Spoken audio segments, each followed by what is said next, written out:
성경 봉독 드립니다. 성경 봉독 드립니다. 히브리서 13장 1절에서부터 17절까지입니다. 네. 본문이 좀 깁니다. 그래서 12절에서부터 17절까지만 우리 교독 드립니다. 히브리서 13장 12절에서부터 17절까지만 우리 교독하겠습니다. 제가 먼저 읽겠습니다. 그러므로 예수도 자기 피로서 백성을 거룩하게 하려고 성문 밖에서 고난을 받으셨느니라.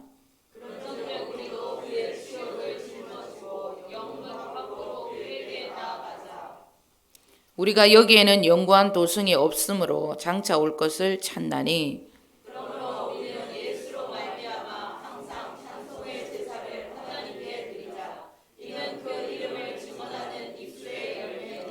오직 선을 행함과 서로 나누어 주기를 잊지 말라. 하나님은 이 같은 제사를 기뻐하시느니라.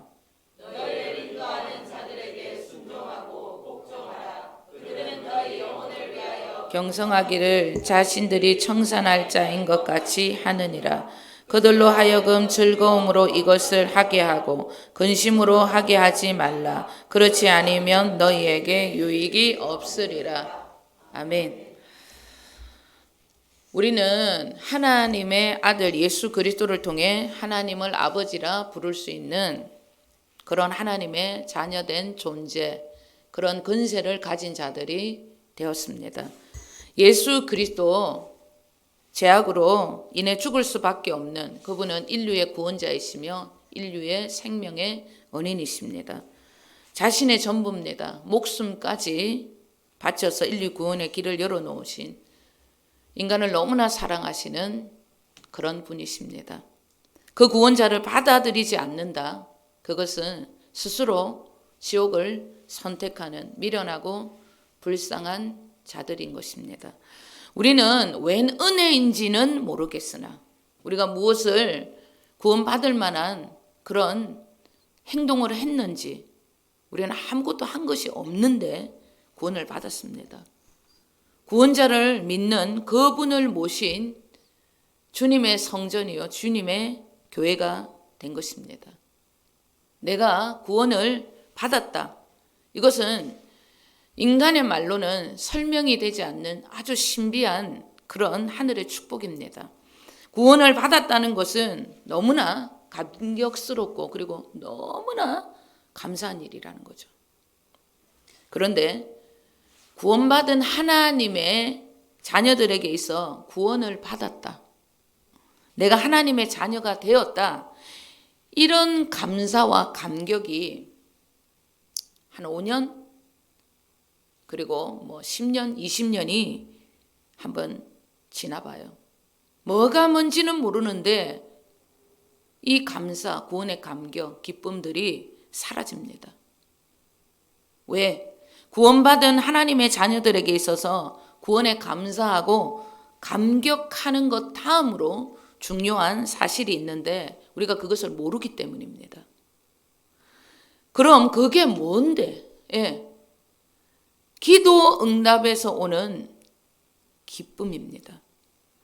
구원받은 하나님의 자녀가 된 우리들이지만 10년, 20년이 지나면 이 구원에 대한 감격과 기쁨이 떨어져요.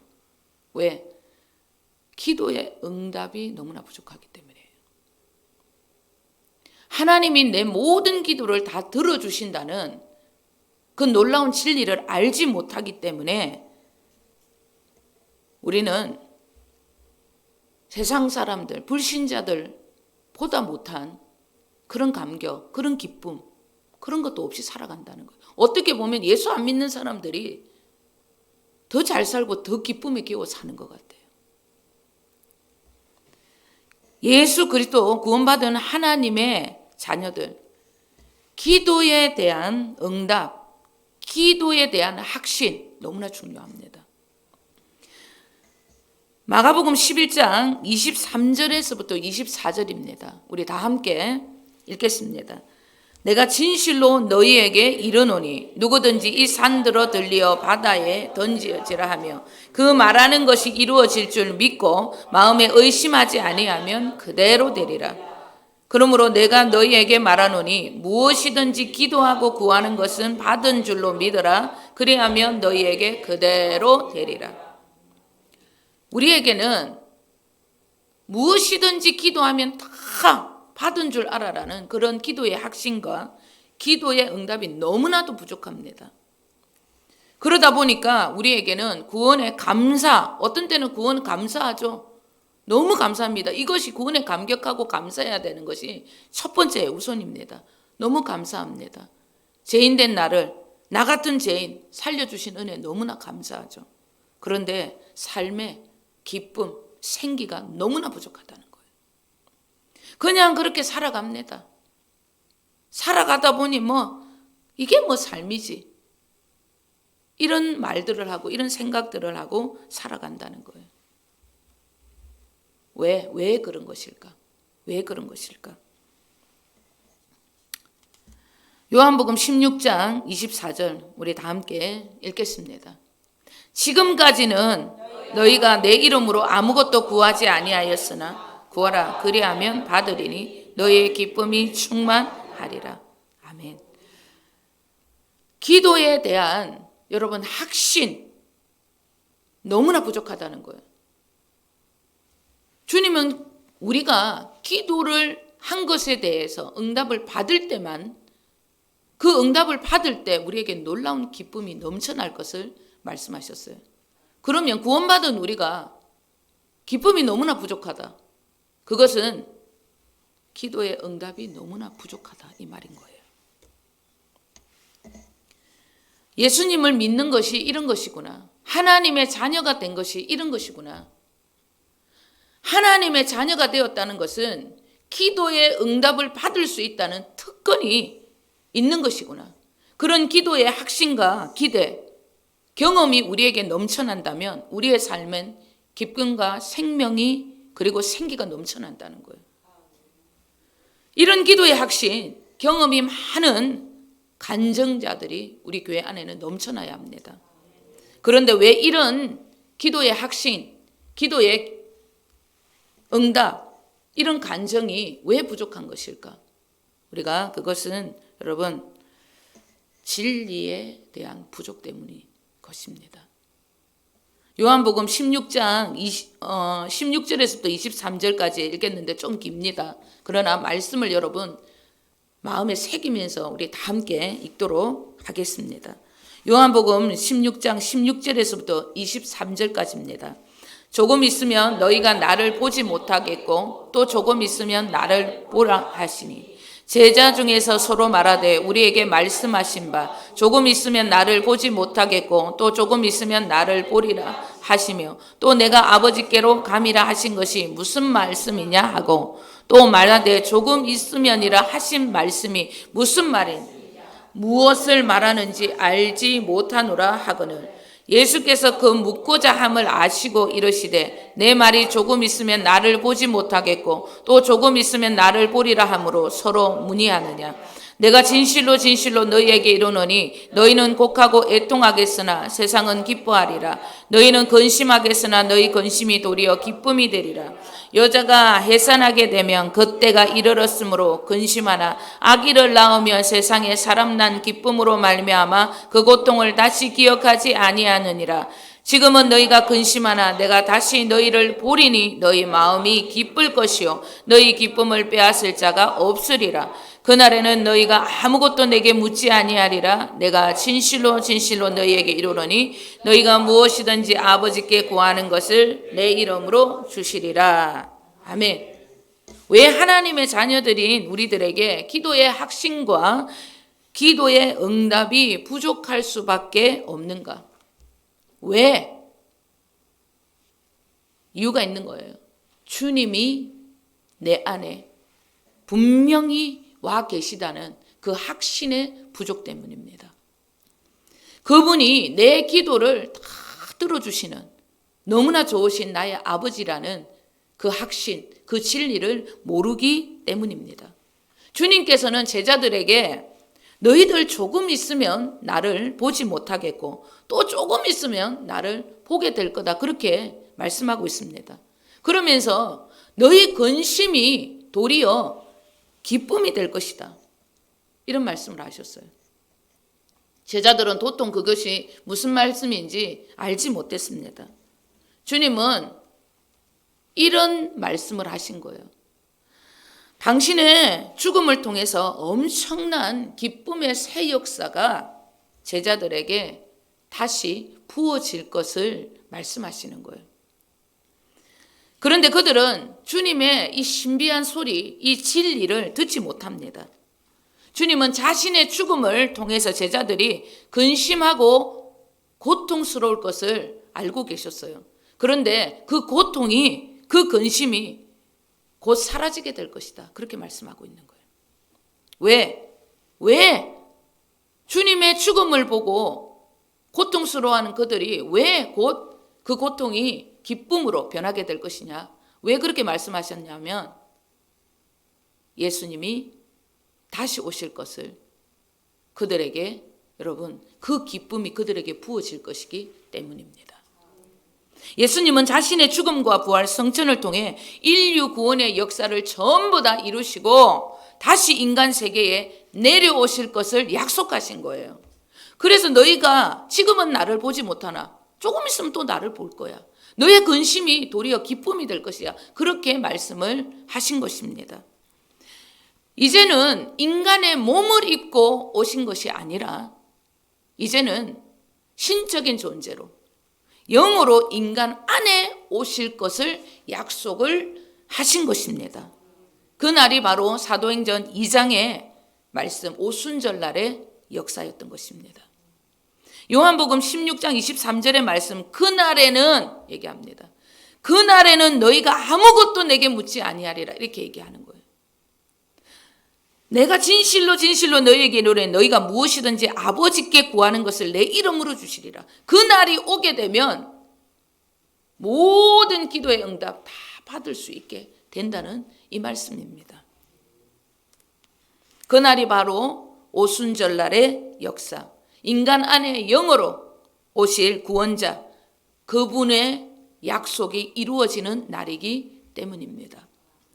내 안에 예수 그리스도, 그분이 와 계십니다.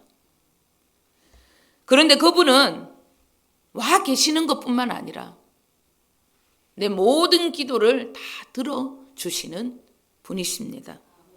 이 두 가지가 믿어지고 믿어져서 믿음의 법칙대로 생각하고 말하고 행동하게 되면 모든 기도의 응답은 내 것이 되는 거예요. 아니, 하나님이 내 모든 기도에 반드시 응답을 하시는 분이시구나, 이것이 믿어집니다. 내 안에서부터 믿어져요. 믿어지는 그 순간 이미 응답이 온 것입니다. 우리는 나의 영적인 상태 그리고 환경을 바라보는 인간적인 그 생각으로 인해서, 육신의 생각으로 인해서 마귀에게 속을 때가 너무나 많습니다. 내가 이런 믿음을 가지고 내가 상태가 이렇는데 하나님이 나 같은 것을 축복하시겠냐, 이거죠. 하나님은 여러분을 보시고 기도에 응답을 주시는 분이 아니십니다. 그것은 여러분 비진리입니다. 예수님이 이루신 모든 일들을 보시고 그분의 공로를 보시고 응답하신다는 거예요. 그것이 성경에 나오는 진리입니다. 그래서 그분의 이름으로 구할 때 우리에게 응답하신다고 그렇게 말씀하신 것입니다. 요한복음 16장 24절 다시 한번 읽습니다. 지금까지는 너희가 내 이름으로 아무것도 구하지 아니하였으나 구하라, 그리하면 받으리니 너희 기쁨이 충만하니라. 아멘. 예수님의 이름에 권세가 있는 거예요. 내 삶에 내 이름이 아니라 예수님의 공로로, 그분의 이름으로 기도해라는 겁니다. 그분의 이름의 놀라운 권세를 알고 기도하여 우리는 많은 응답을 받아, 모든 응답을 다 받아야 돼요. 그래서 여러분 기쁨에 기쁨에 겨워 살아가시길 주님의 이름으로 축원드립니다. 오늘 본문 12절 13절 우리 다 함께 읽겠습니다. 이는 죄를 위한 짐승의 피는 대제사장이 가지고 성소에 들어가고 그 육체는 영문 밖에서 불사름이라. 그러므로 예수도 자기 피로서 백성을 거룩하게 하려고 성문 밖에서 고난을 받으셨느니라. 그런즉 우리도 그의 치욕을 짊어지고 영문 밖으로 그에게 나아가자. 이게 무슨 말인가? 구약의 율법에는 인간의 죄를 위해서 그 짐승의 피는 성전 안에 뿌리고 짐승의 내장, 분비물들은 성문 밖입니다. 영문 밖이나 성문 밖이나 같은 말씀이에요. 성문 밖에 전부 가지고 와서 다 태워버렸어요. 성전 밖에 쓰레기 소각장 같은 그런 곳이 있었다. 그렇게 생각하시면 됩니다. 그 율법의 말씀, 그 율법을 완성하고자 예수님도 죄인들을 위해서 인류의 구원을 위해서 자신의 몸을 성문 밖에서 내어드렸다. 그렇게 말씀하고 있는 거예요. 예루살렘 성전 안에서 예수님이 죽은 것이 아닙니다. 성전 밖에서 죽었다는 말씀입니다. 율법을 이루시기 위해서 그분은 율법의 완성자가 되기 위해서 성문 밖에서 십자가를 지게 되었다는 거예요. 그런데 13절의 말씀이 그러니 우리도 주님의 그런 치욕을 짊어지고 영문 밖으로 나가 그분이 겪으신 치욕을 함께 짊어져야 한다. 이렇게 말씀하고 있는 거예요. 주님이 우리를 위해서 모든 치욕을 다 지시고 십자가를 지시고 죽으셨는데 우리는 그럼 무슨 치욕을 짊어져야 하는가? 우리는 무슨 십자가를 져야 하는가? 골로새서 1장 24절입니다. 함께 읽겠습니다.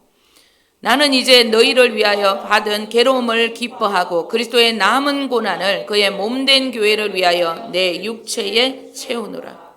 아멘. 바울 사도는 주님을 모신 교회들을 위해 그리스도의 남은 고난을 자신의 육체에 채운다. 그렇게 말씀하고 있습니다. 무슨 뜻인가? 바울은 골로새서의 교인들이 복음을 제대로 전할 수 있도록 육신의 생명을 더 철저하게 대적하고 살았다. 이 말씀입니다. 자기가 세운 교회, 그 교회의 부흥을 위해서 자신의 인간적인 생각, 육체를 전부 다 대적하고 그 육체를 철저하게 죽이면서 살아갔다는 것입니다. 자신의 육체에 오직 예수 그리스도의 영광만이 나타나도록 철저하게 자신에게 나오는 육신의 생명을 대적하고 그리스도의 생명으로 살아갔다는 그런 말씀입니다. 대적을 했다는 거예요. 철저하게 그리스도의 생명으로 자신의 생명을 죽이면서 육체에 몸된 교회를 위해서 그 육체에 모든 것을 다 버렸다는 거예요. 그 육체의 버림, 그 대적들 어떤 것인지 오늘 본문 1절에서부터 5절이 그 말씀을 하고 있는 것입니다. 우리는 영문 밖에서 우리도 예수님이 지신 그 십자가를 지고 살아야 하는데 그 영문 밖에서 지는 십자가가 도대체 어떤 십자가인지 말씀하고 있는 것입니다. 우리 다 함께 읽겠습니다. 형제 사랑하기를 계속하고 손님 대접하기를 잊지 말라. 이로써 부지 중에 천사들을 대접한 이들이 있느니라. 너희도 함께 갇힌 것 같이 갇힌 자를 생각하고 너희도 몸을 가졌은즉 학대받는 자를 생각하라. 모든 사람은 결혼을 기이 여기고 침소를 더럽히지 않게 하라. 음행하는 자들과 간음하는 자들을 하나님이 심판하시니라. 돈을 사랑하지 말고 있는 바를 족한 줄로 알라. 그가 친히 말씀하시기를 내가 결코 너희를 버리지 아니하고 너희를 떠나지 아니하리라 하셨느니라. 아멘. 우리가 영문 밖에서 십자가를 지고 주님이 가신 그 길을 따르는 것이 무엇이냐면 첫 번째, 형제 사랑하기를 계속하는 거예요. 여러분 여기서 주제는 계속해야 한다는 거예요. 공동체 안에서 끊임없이 부딪히는 형제 자매들, 그것으로 인해서 우리는 거룩함과 우리는 화평함을 쫓아 완전한 그리스도의 생명을 얻는 자가 되어 살아가는 것입니다. 나보다 남을 얕게 여기고 그리스도의 사랑으로 형제 자매를 대해야 한다는 것입니다. 언제까지? 계속해서. 이건사, 김건사, 장건사 공동체 안에서 부딪힘이 많을 수 있습니다. 목사와 교육자들과의 부딪힘도 있을 수 있습니다. 그런데 그 부딪힘이 이건사, 김집사 문제가 아니고 내 육신을 대적해야 하는 영적인 전쟁이라고 지금 말씀하고 있는 것입니다. 이 전쟁은 교회뿐만 아니라 내가 소속된 모든 공동체, 가정에서까지 끊임없이 이 전쟁은 일어나는 것입니다.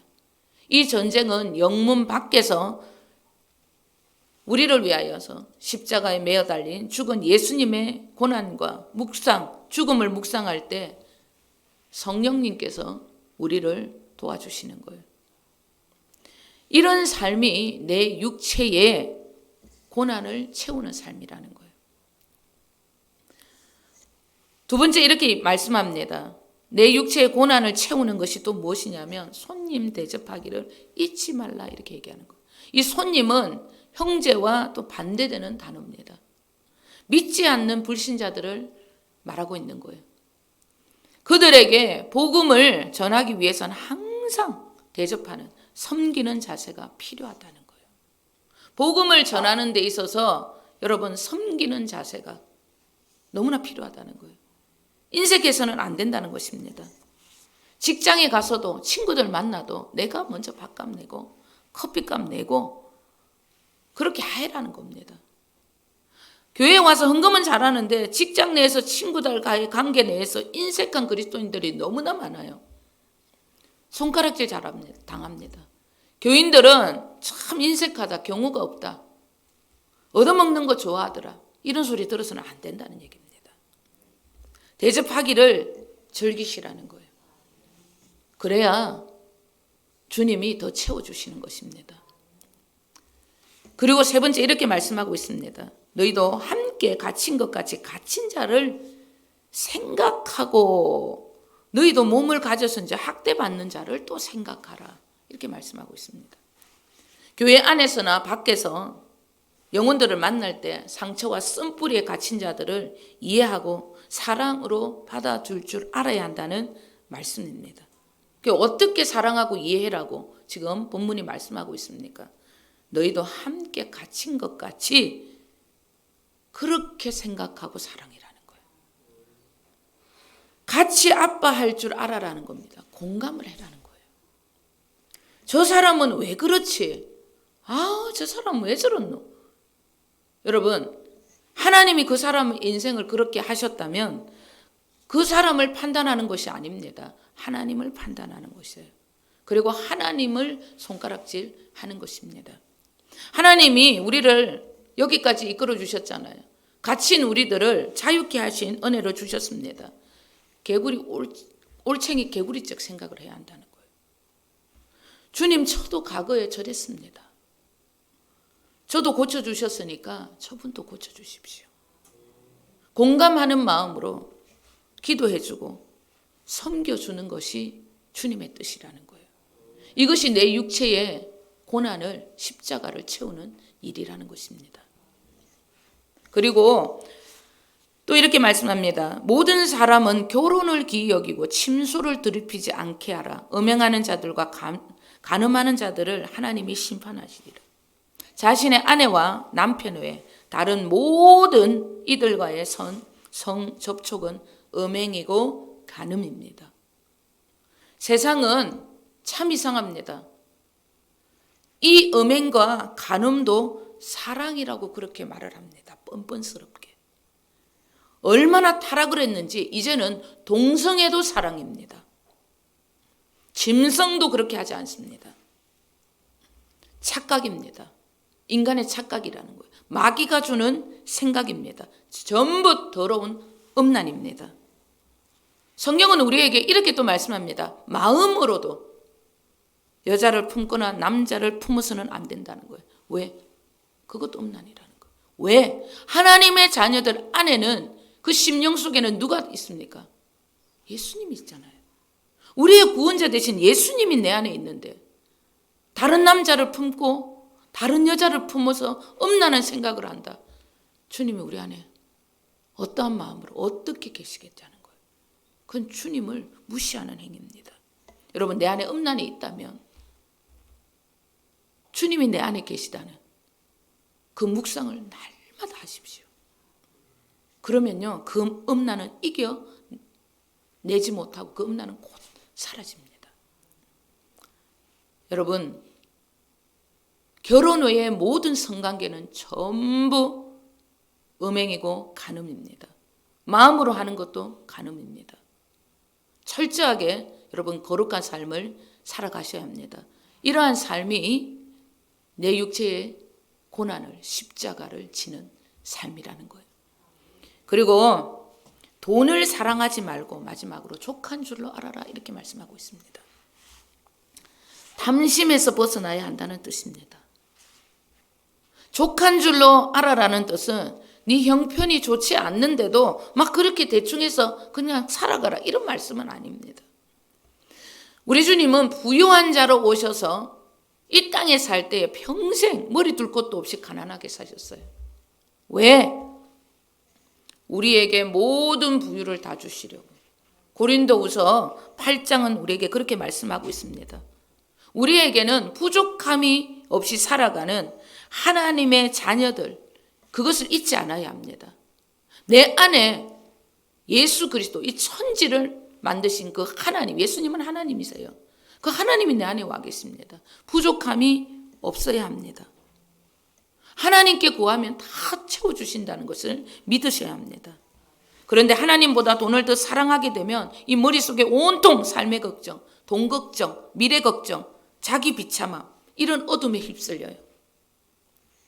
하나님의 자녀들은 하나님께 드리는 11조, 여러 가지 헌금 등으로 하나님이 우리의 모든 필요를 채워주심을 반드시 여러분 믿으셔야 합니다. 그런데 믿지 못하거나 기쁨으로 드리지 못하는 분들이 계시다는 거예요. 여러분, 달라져야 합니다. 헌금을 드릴 때마다 기쁨으로 드려야 돼요. 왜? 내 모든 필요를 다 채워주실 것을 기대하고 그렇게 헌금을 내야 한다는 것입니다. 물질에 어려움이 올까 봐서 불안해서 두려워서 내는 그런 믿음이라면 여러분, 그 믿음을 바꾸셔야 해요. 주님이 내 모든 삶에 있어서 부족함 없이 채워주실 것을 믿고 기쁨으로 내셔야 합니다. 억지로 내시면 안 돼요. 고린도후서 9장 7절 8절입니다. 굉장히 여러분 중요한 말씀입니다. 그리고 이 말씀을 오늘 제가 읽는데 너무 기쁨이 넘쳤어요. 너무 기쁨이 넘쳤습니다. 여러분, 이 물질에 잡혀있는 모든 어둠들이 오늘 이 말씀을 통하여서 떠나가시길 주님 이름으로 축원드립니다. 우리 다 함께 선포함으로 읽겠습니다. 각각 그 마음에 정한 대로 할 것이요 인색함으로나 억지로 하지 말지니 하나님은 즐겨내는 자를 사랑하시느니라. 하나님이 능히 모든 은혜를 너희에게 넘치게 하시나니 이는 너희로 모든 일에 항상 모든 것이 능력하여 모든 착한 일을 넘치게 하게 하려 하심이라. 아멘. 여러분, 억지로 하지 마십시오. 인색각으로 하지 마시고 즐겨내십시오. 그 즐겨내실 때에 착한 일, 하나님의 복음을 전할 수 있도록 우리에게 넉넉하게 채워주신다는 거예요. 여러분, 이 약속을 믿으시는 저와 여러분 되실 줄 믿습니다. 아멘. 13절의 말씀처럼 우리가 주님의 치욕을 지고 영문 밖으로 나아가야 한다는 뜻은 그리스도의 남은 고난을 내 육체에 채워야 한다는 거예요. 인간적인 내 모든 육신의 생명을 다 던져버려야 한다는 것입니다. 어떻게 던져버리는가? 우리 살펴본 대로 형제 사랑이를 계속해야 합니다. 끝이 없이 해야 돼요. 손님 대접하기를, 전도를 위해서, 선교를 위해서 끝이 없이 여러분 대접하기를 잊지 말아야 합니다. 갇힌 자들, 상처와 썬뿌리 속에 살아가는 자들을 끊임없이 사랑하고 그들과 공감해주는, 그들을 이해해주는 그런 자세가 필요합니다. 그리고 모든 음란에서 벗어나야 합니다. 그리고 하나님보다 돈을 사랑하는 탐심에서 벗어나셔야 합니다. 그렇게 되면 우리의 육체에 하나님의 영광이 꽉 채워지는 것입니다. 그런데 여러분, 이런 십자가에 그 육체에 이런 체험도 내가 채우는 것이 아니에요. 영문 밖으로 나아가셔야 한다는 거예요. 영문 밖으로. 나를 위해 모든 고난을 지시고 죽음이라는 희생을 치르신 우리 주님을 묵상하셔야 한다는 것입니다.